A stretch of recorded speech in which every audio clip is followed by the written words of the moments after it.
Ubat ikan. Pertama saya bagi tahu ni bukan video disponsor Ini video nak tunjuk apa yang saya gunalah sebagai ubat ikan.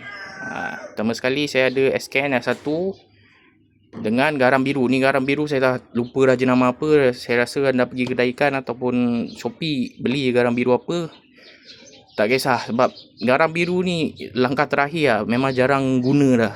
Ini saya akan guna bila ikan tu start naik ke permukaan tercungap-cungap, baru saya letak sikit-sikit. Kalau tidak saya akan guna ni je. Bila saya guna benda ni, bila lepas saya tukar air lah, ataupun dalam sebulan atau 2 bulan, saya akan letak SKNS 1 ni. Sebab dia sebagai, anda boleh tengok dia punya kelebihan dia lah. Dia untuk fungal infection lah. Cegah fungal infection atau merawat lah satu lagi.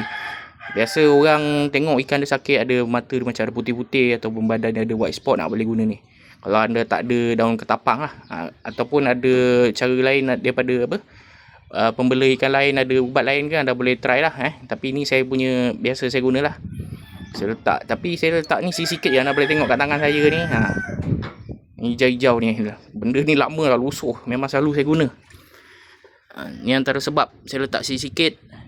Okay, dalam 2-3 titik. Anda boleh tengok lah. Dia membuatkan airnya warna hijau. Ni air ubat lah ni. Ni dalam bekas ni saya letak sikit-sikit.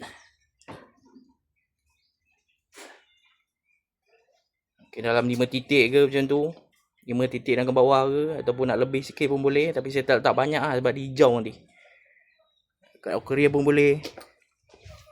Macam ni saya baru letak. Anda boleh tengok. Sebab saya tukar air.